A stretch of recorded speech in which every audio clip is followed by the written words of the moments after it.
And that being the case, we can kind of move on then with what we need to cover today.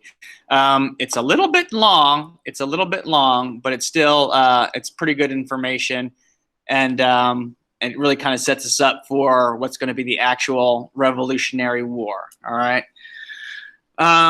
Just to do a quick review of what we had already talked about in our last unit, or the last time that we were together. We had the French and Indian War that went down.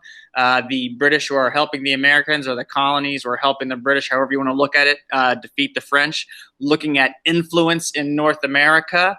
As a result, the British said, dang, we've spent a lot of money. We need to get some money in our coffers. And they initiated the Townsend Act, basically, which is a series of different acts, the Sugar Act, Paper Act, and Stamp Act, and all those things, where the colonists were being forced to pay, essentially pay for the cost of the war. Plus, the colonies couldn't go into the Ohio Valley and settle that area if they wanted to. So we've got all that stuff going on. Things got crazy. Things got out of hand. We've got a situation where some British soldiers are going to shoot some American protesters, an event known as the Boston Massacre. But then we had a change. We had a change in England, and we get a new prime minister, we get a new king, and we're going to have a period of relative calm, okay? That period of salutary neglect, in which case the British are saying, yes, you're out there doing your thing, great, have at it.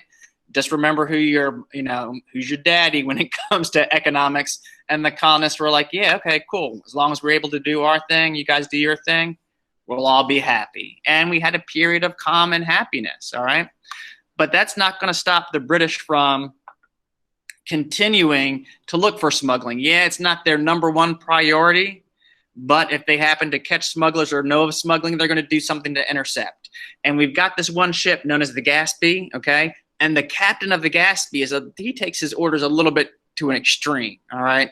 He is going to start searching ships without any kind of provocation. He's got this British man of war, and he's like, yeah, I'm going to go over here and do what I want to do. And he's going to start searching ships without warrants. And it's going to piss a lot of merchants off. It's going to piss a lot of sailors off. It's going to piss a lot of business people off.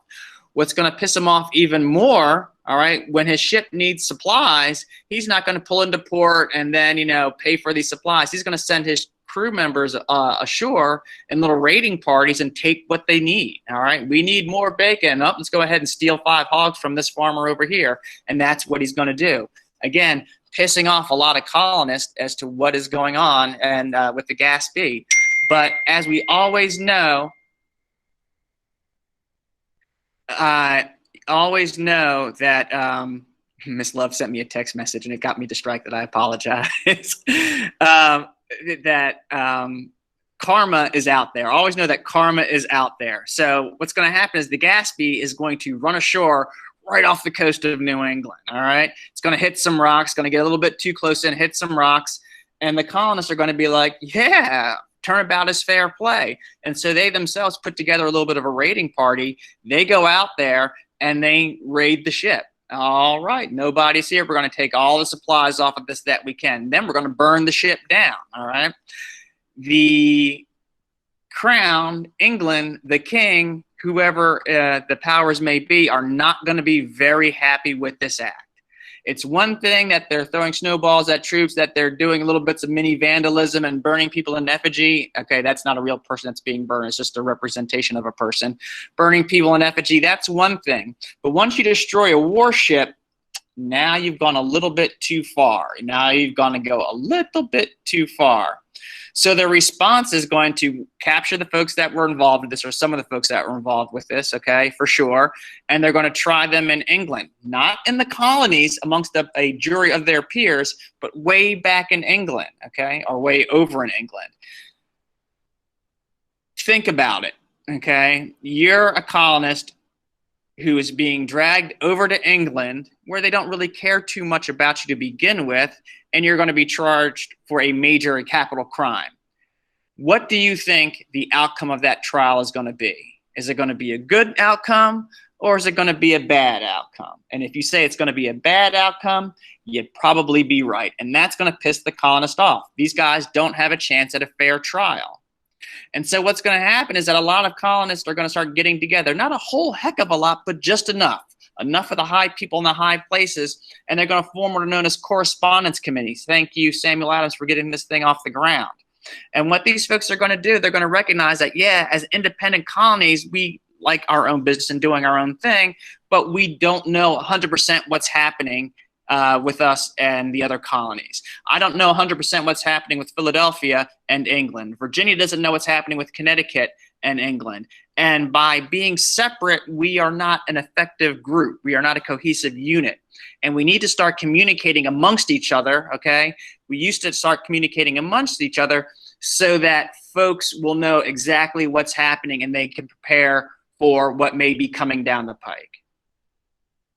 And that's what we're going to do. These correspondence committees are going to spread information from colony to colony to colony, okay, letting everybody know what's going on so folks can form their own opinion about what's happening or follow the lead of these various members of these committees.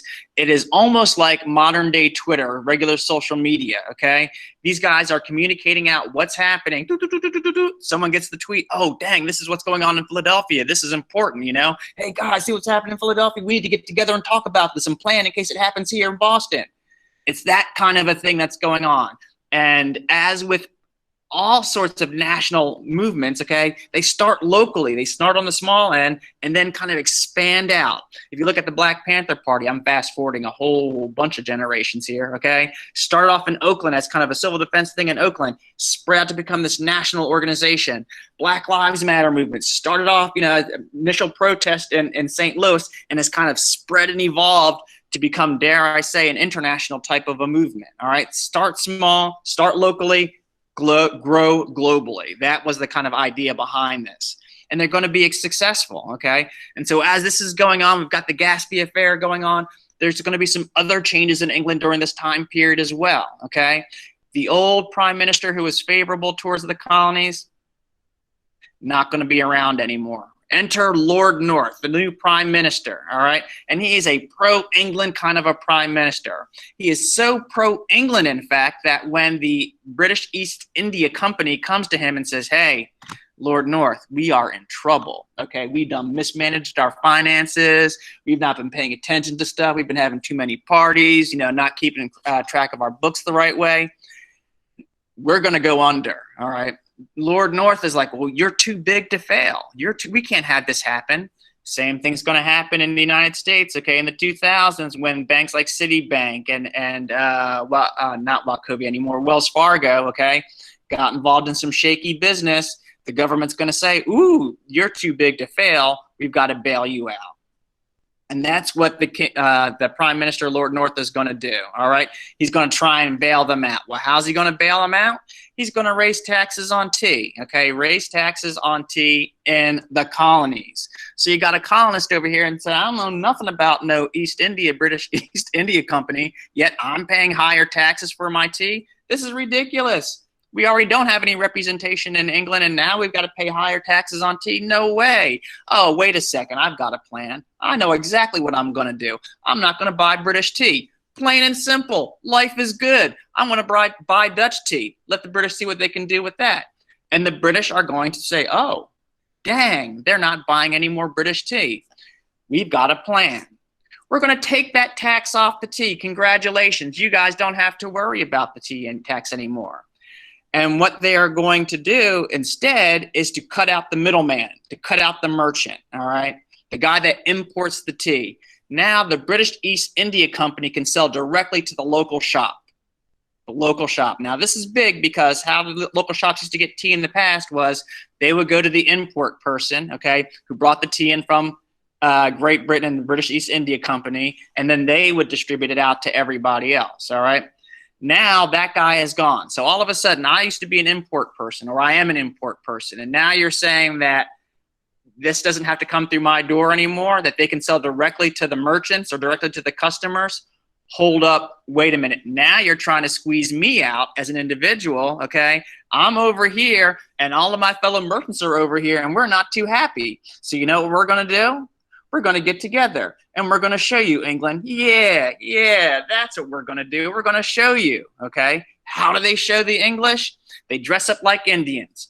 I don't know why they chose to dress up like Indians. Everybody know that no Indian cared about no tea on no British ship, all right? Yet, the merchants felt like, yes, we will dress up like Indians. We're going to board these ships. Even the people who saw the merchants were like, oh, that's Steve. Why is Steve dressed up like an Indian? He ain't no Indian. What's going on over here, okay? Everybody knew what the deal was, okay? They knew who was going up there, but we're going to throw the Indians under the bus, okay? They load these things.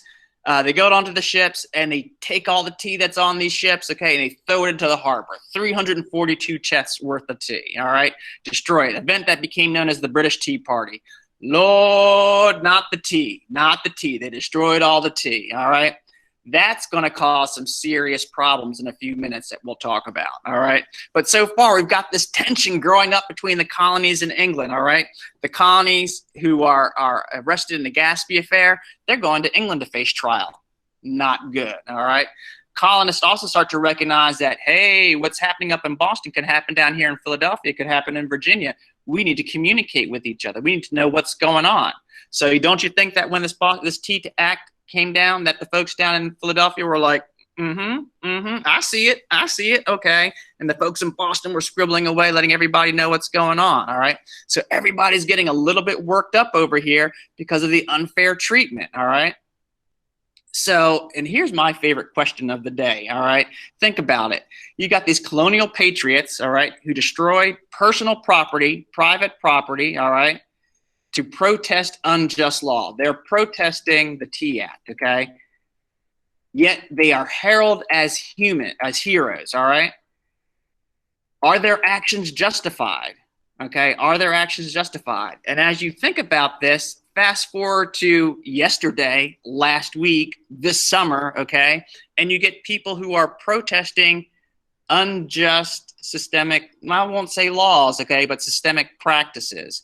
We are trying to bring about a change in society, and we have tried all kinds of ways, and now we're going to destroy a few pieces of property along the way. Are they terrorists? Are they heroes?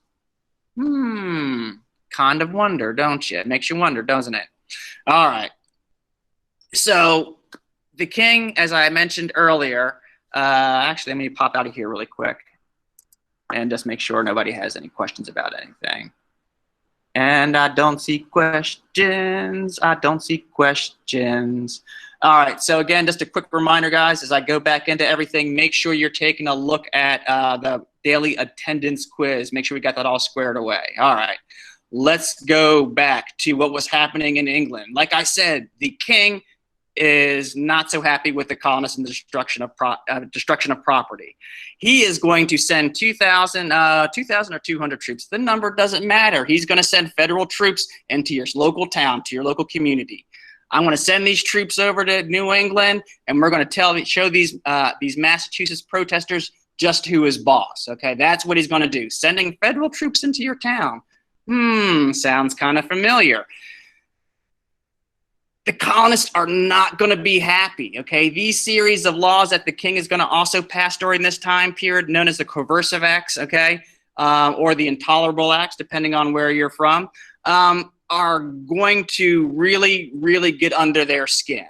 And a lot of these acts are going to be so egregious to the colonists that when we write the Declaration of Independence later on next week, okay, they will make sure that they have certain laws on the books that address some of these issues that the king did when he did these coercive acts, all right? So our first one is the Quartering Act, saying that, nope, sorry, guys, we need to send troops over here, and that's what the king is going to do. We need to send troops over to you guys. I don't want to have to feed them. I don't want to have to put them in house and build a barracks for them or anything like that. So since you colonists are causing all the problems, all right, you guys have to house these troops. They got to stay in your house, in your room, in your bed, and you got to feed them. You got to do their laundry for them. Okay, you got to make sure that all their needs are met. Had you not destroyed all that tea, guess what?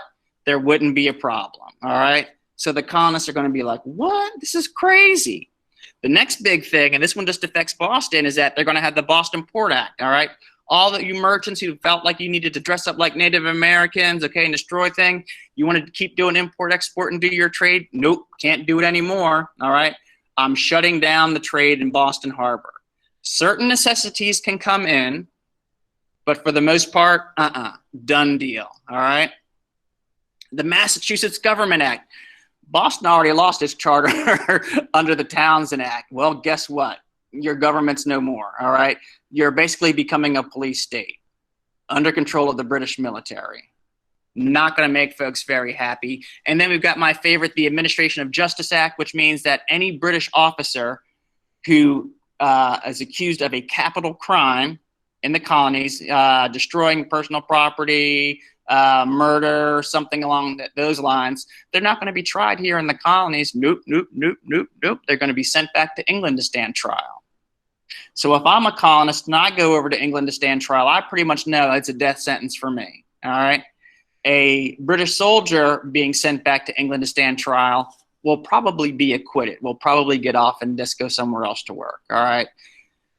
The colonists, needless to say, are not very happy about this at all. And this is another one of those things that just continues to bubble up, bubble up, bubble up inside the colonies, okay, that eventually is going to lead to a little bit of a breaking point. In the presentations, if you check on Canvas and you go through this stuff, I've got 2 great video links for you guys to take a look at. One is a You Are There, all right, which goes into some of these days of the coercive acts, all right, and then a little summary which kind of wraps up everything that we've been talking about so far, all right. Again, with these coercive acts, folks are saying they've gone too far, they've gone too far, they've gone too far, all right. They're getting too far into our business, and we still don't have any rights. And it's going to cause these guys who are part of these correspondence committees tweeting out to each other to decide to get together. And they're going to say, hey, guys, we need to meet up. Let's meet up in Philadelphia, the city of brotherly love, okay? And let's figure some of this stuff out. And that's what they're going to do. They're going to talk amongst themselves. They're going to come up with a list of grievances, of problems, of issues that they had with Great Britain.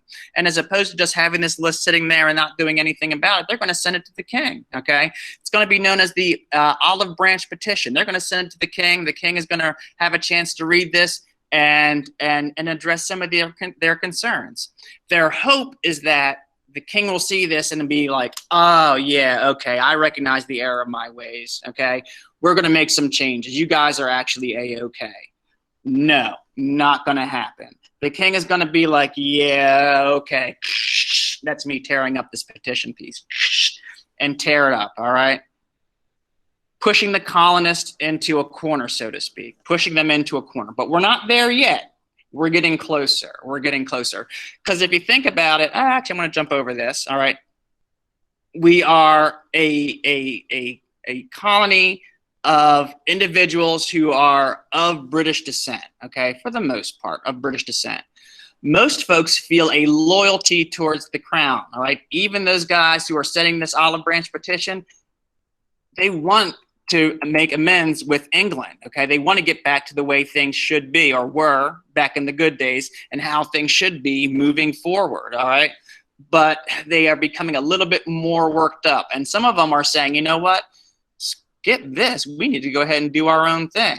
Those guys are going to be known as patriots. Those folks that believe, I'm getting ahead of myself. Those folks that are wanting to stay kind of loyal to the crown, that don't want any change, all right? Those guys are known as loyalists. And in the slide, okay, there's another link to a great presentation that gives you kind of a breakdown between loyalists and patriots. But for our part, a loyalist is a person that is loyal to the crown of England, okay, doesn't want any change. Yeah, things are tough, but yeah, okay, we can work through this and things will be all right. Things will be all right. Whereas the patriots or the Whigs, okay, they're going to be a little bit more aggressive, all right? Those guys who are boarding the ship, patriots, Whig Party people, okay, members of the Sons of Liberty, all right? These guys are kind of crawling for things to change. No one's saying break away, break away, break away, okay, but they're all saying something needs to change and it needs to be dramatic. So it's going to be these patriots, okay, that are going to form a government kind of in exile, so to speak, here in the United States. When the king did away with its charter, the Massachusetts charter, and made Boston and Massachusetts essentially a military state, all right, a police state, the defunct provincial government is going to form its own shadow government, okay? And they are going to have their own militia. They're going to have their own committee of correspondence. They're going to be doing everything that a government would be doing, okay? Again, raising a military, but doing it in exile. The British government is not going to be too happy with this, all right? Not going to be too happy with it at all, because these colonists are, yeah, they're drilling. They're doing military type stuff. They're stealing gunpowder and they're stealing arms, and they are really getting to be a bit of a pain in the side, so to speak. So what's going to happen is the commanding general, who's over here in the colonies, a guy by the name of General George Gage, all right, he is going to be sent out to arrest these this provisional government in exile. We are going to arrest those guys, send them back to England. We are going to take all of their military supplies, okay, so that they won't be able to do anything with it. And on April 16th, April 18th, these guys are going to start marching over towards Lexington and Concord, the towns of Lexington and Concord, all right? Oh, what happens that day? What happens that day is a very sad day, in fact. Or it's a fantastic day, just depending on your perspective, okay?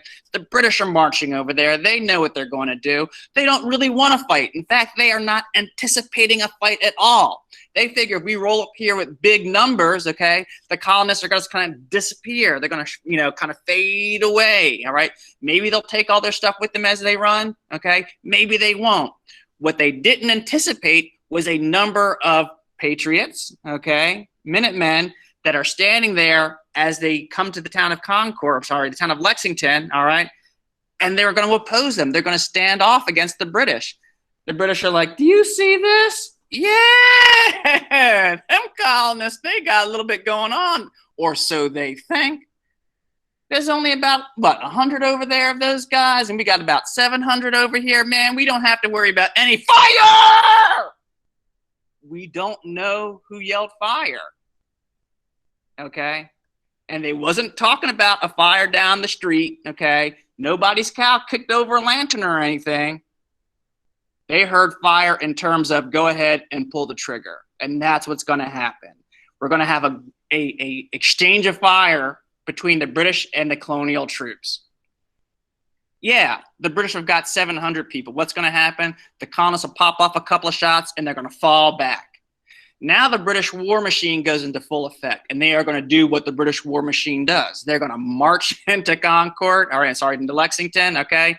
They are going to tear up the town looking for what they need, okay? And when they don't find it there, they're going to move on to Concord, and they're going to do the exact same thing. But by this time, there's going to be more than just 100 or so patriots over there. Okay, there's going to be a slightly larger force. And when they meet over for the second time, okay, things are going to get a little bit uglier. By the time everything is done, there's going to be over 99 British soldiers killed, okay, with over 174 wounded. We have just gone from 0 to 65, make it 110 miles per hour in about 2.5 seconds. The world is now on its side, all right? These guys are fighting back against the British. A militia army is doing something that most European countries during this time would think twice about doing. But that's what's going to happen. And as the British retreat back towards Boston, okay, they are going to be harassed and harangued by the Patriots the whole way back. It's not going to be a nice, easy walk back to Boston. No, sirree, Bob, okay? It is going to be a fight for their lives, essentially. Now, thank you, committees of correspondence, okay? Word is getting out. Man, the British and the colonists just went down in Lexington and Concord. Are folks going to run? No, they're going to get rallied to the cause. And eventually, the British are going to find themselves surrounded in Boston by these various militia forces, because they're going to come up from Rhode Island, they're going to come up from Connecticut, they're going to come from further out up north, okay, where they are far enough away from Concord and Lexington not to have been able to fight there, and they're going to surround the city of Boston, all right? But we'll get to that at another time period. The big thing that's going to happen during this time period is that those guys who were part of the First Continental Congress are going to get back together, all right? They're going to get back together, and they're going to meet in Philadelphia, and they're going to figure out, what do we call we're going to be the Second Continental Congress, because this is the second time that we're meeting. And at this point, they say, all right, guys, we tried the petition, we tried this, and this, and it didn't work, all right? we need to start doing some other things. First off, we need to form an army, because if we're going to be fighting these British, we need to have a real regular army, okay? Who can we have lead this army? Who's going to, well, someone's going to say George Washington's the man, all right? He fought with them. He knows their tactics. You know, he was in the French and Indian War. He's a stand-up kind of guy, all right? George Washington, meanwhile, sitting back in Virginia eating a turkey sandwich, not trying to be involved with anything. I'm trying to grow some crops over here. I'm trying to work my work, all right? Live my best life. And they're like, George, we need you. George, put down the sandwich. We need you. George is going to be like, all right, Martha, get my boots, get my teeth. Let's go up to Philadelphia. And that's what he's going to do, okay? Martha stayed behind. And he's going to be commanding the army. But by doing this stuff, okay, we're going to also authorize the printing of money, all right, and setting up essentially a government, okay? So we have gone, thank you, Lexington and Concord and the British Army, we have gone from a group of individuals coming together to kind of plan and develop and think of ideas to a group of individuals coming together and forming a government, okay? It is this event that has gotten us to become a governing body, a self-governing body, really, okay? If you think about it, all right? And so we've got a few other things going on, all right? Oh, there's another olive branch petition. One more time, King, please, one more time, all right? King's gonna say no, all right? Woo! Let me pop out of here because we are just like cranking through and I've been going off on a crazy tangent. Everybody still looking okay? Noah's probably asleep. Mr. Houlihan's just got his camera on in his room. We can see the corner of his office. All right. All right. We've got all that happening. What time is it? 48. I've been prattling on way too long, guys. Way too long. And I get a little bit excited about it. We've got 3 slides to go. Nah, we've got more than just 3 slides to go. All right. Nah, we got 3 slides to go. We'll finish this up. All right. So during this time period, while these guys are all meeting and everybody's trying to figure out, you know, what's going to happen next, all right? A gentleman by the name of Thomas Paine is going to write a book or a pamphlet really called Common Sense. And again, here's a little link to Common Sense, all right? And he's going to, you know, talk about what really is best for this country moving forward, what's best for this country moving forward. And this book is going to be very popular. Over 150 copies are going to be circulated out for folks to read, okay? Had this been the time of Oprah Winfrey, would have been on the Oprah Winfrey's bestseller list, all right? But what this pamphlet is going to do, it's going to address some of the concerns that folks have, all right? You've got, again, those guys that are loyal to the country, the loyalists. You've got the Whigs who are like, yeah, let's go ahead and do this stuff. And you've got a whole lot of people who are in between, all right? So this pamphlet is definitely going to talk to the people who are like, yeah, we need to do something. There's no problem there. The interesting piece is those folks that are kind of on the fence. Those folks who are on the fence are going to read this book and they're going to be like, it makes sense. What Paine is talking about makes perfectly good sense, okay? I'm kind of wanting to be involved with it, but you know what? Leaning over this way, it's the way to go, all right? Even some of those folks that are hardcore Tory will come a little bit softer towards the Patriot cause. They're not going to completely change, okay? But yeah, they're going to get it also, okay?